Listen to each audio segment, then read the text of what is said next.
So ayan, good morning mga ka-update.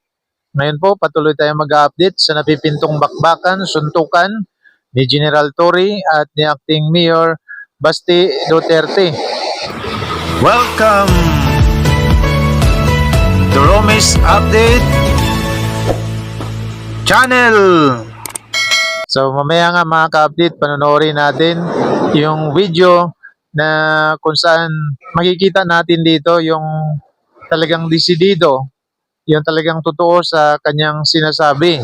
Yung naghamon na tudo ang paghingi ng kondisyon para lamang pala magbakasyon at yung hinamon na tudo ang preparasyon para magpakondisyon. Nakakahiya naman na naghamon tapos maghihingi ng kondisyon. So sana nung naghamon, sinabi na agad yung mga kondisyonis para ang hinamon ay makapag-desisyon kung tatanggapin yung hamon sa kabila ng mga kondisyon. Pero nung humamon naman walang kondisyon Kaya mabilis namang tinanggap ni General Torre yung hamon. Kaya lang yun yung nangyari.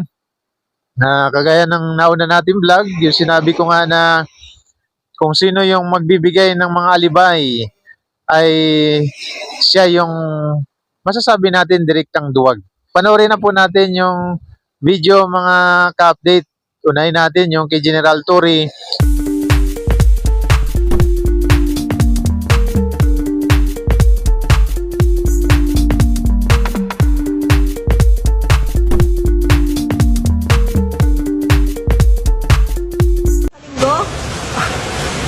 Anytime naman ready tayo. Anytime ready tayo. Oh. Sir, how's the practice, sir? Kumusta yung bilis ninyo? Anong observation ninyo sa power ho ninyo? Mahina na nga ako Pero marami nagka-interest sa larong ito. Kaya, just to give them an entertainment, medyo para we can have a sort of credibility in showing up. Nag-refresh tayo ng konti sa ating mga dating ginagawa. Mapansin nyo, matanda na tayo at sabi nga ng training ko, mahina na nga ang hangin kaya wala nang diin ng mga suntok. Kaya I really hope na matuloy ito para makita naman nila na we're serious in this dahil sa ating fundraising ito. At ito ay para naman sa mga typhoon and flood victims. So yan nga, talagang desidido, totoo sa kanyang pagtanggap doon sa hamon. Hindi lamang yung papugi sa media, nakita natin yung talagang puspusan niyang paghahanda, yung kanyang preparasyon para sa napipinto sanang bakbakan. So nandito naman yung video ni Acting Mayor Basti. Huwag kang mag-alala, Torre, kasi matagal ko na talaga gusto makabugbog ng unggoy. Kung gusto mo lang talaga ng suntukan, bakit kailangan mo pa ng charity? Why do you need kailangan mo pang gamitin yung nangyayari ngayon na baha dyan sa Metro Manila? If you're really serious about this, kung gusto mo yung charity na yan and you've laid some conditions, then let me lay my own conditions for the event. Kung serious ka talaga these are my conditions. Pakiusapan mo yung amo mo na presidente and let it come out of his mouth that all elected officials should undergo a hair follicle drug test. Papalagan ko yung charity mo na yan. Wala problema. If it will answer the issues nitong bansa natin, I can do that.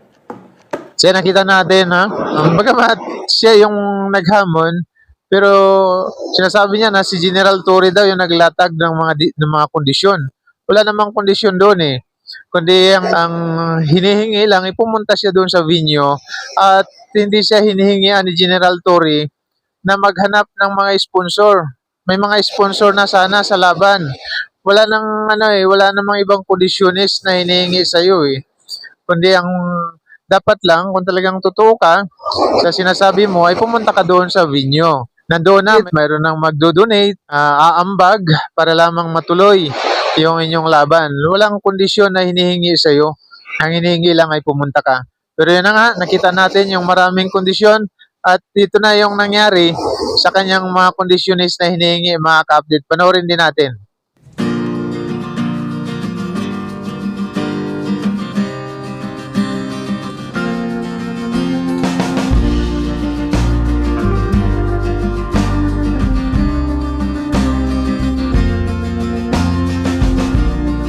So ayan, di ba? Ang hinamon ay nag-prepare at nagpa-kondisyon.